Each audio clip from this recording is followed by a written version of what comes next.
Sevgili gençler merhaba.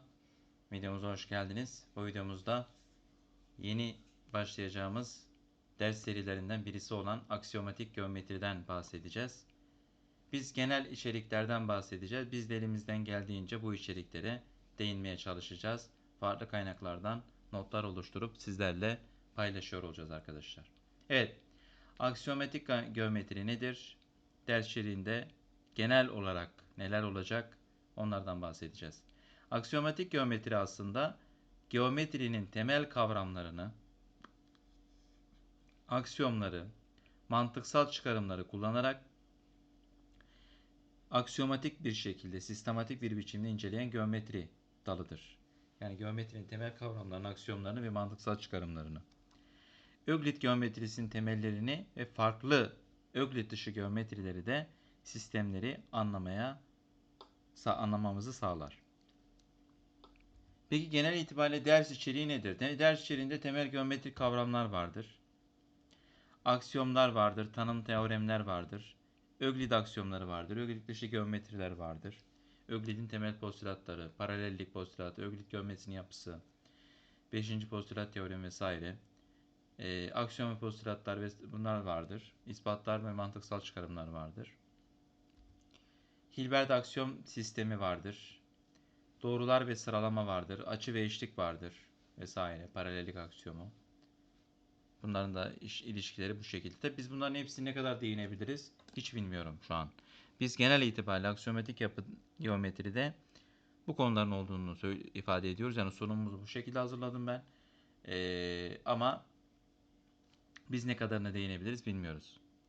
Şimdi burada arkadaşlar üçgenler var, paralellik teorisi var, çember ve daire var. Ama biz bunların bir kısmını dediğimiz gibi bunlar aksiyomatik yapının içerisinde vardır. Fakat ben bunu böleceğim. Öklit geometrisi olarak da böleceğim ben bunu. O yüzden bir kısmını aksiyomatik yapıda, bir kısmını Öklit geometrisini anlatacağım.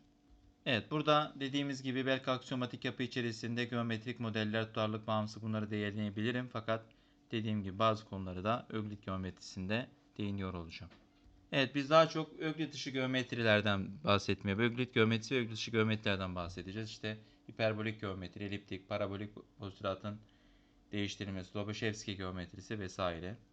Öklit yani geometrik modellemeler yapacağız. Ötelemeler, dönüşümler ve izometrileri zaten biz onu anlatmayacağız ama yine de bu dersin içerisinde var. Yani aksiyomatik geometri dediğinizde bu dersin içerisinde bunlar var. Ben ama bunların bir kısmını zaten anlattım. Dönüşüm ve izometriler. Bir kısmı bunları da kapsıyor yani. Şu aksiyom aslında şöyle. Aksiyomatik geometri Öklit geometrisini aksiyomlar yardımıyla inceleyen ve Öklit dışı geometri inceleyen bir bilim dalı olarak bakabiliriz yani.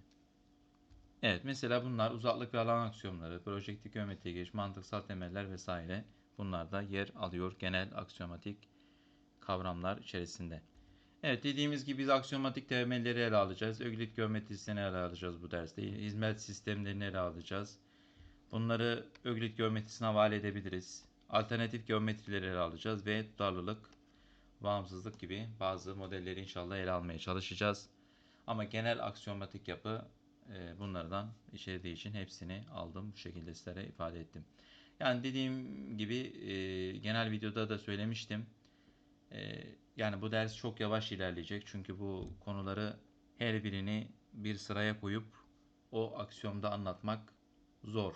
Notlar hazırlayıp o notları örneklendirip ve ders sunumu olarak hazırlamak çok zor. Bir analiz bir gibi, bir analitik geometri analitik geometri gibi, bir diferansiyel geometri gibi ya da bir dönüşümler geometriler dersi gibi olmaz. Çünkü onlarda bizim elimizde bir örnek kitaplarımız var. Ama bunlar artık şu aksiyomu şuradan alayım, bu aksiyomu buradan alayım, şöyle çeviri yapayım, şuna ders notu hatırlayayım şeklinde olduğu için yani biraz uzun bir süre alabilir arkadaşlar. Ama elimizden geleni yapmaya çalışacağız inşallah. Evet, ders videolarında görüşmek üzere diyelim. Dersin temel içeriği bu şekilde. İnşallah hazırlayabilirsek güzel bir içerik olacak. Hazırlayamazsak da hakkınızı helal edin. Yani yapacak bir şey yok. Hani notlu olarak hazırlamak. Hedefimde var bunlar ama temel şartların da oluşması da gerekiyor. İnşallah onlar oluşursa sizlerle paylaşıyor olacağız. Ders videolarında görüşmek üzere diyelim. Hoşçakalın.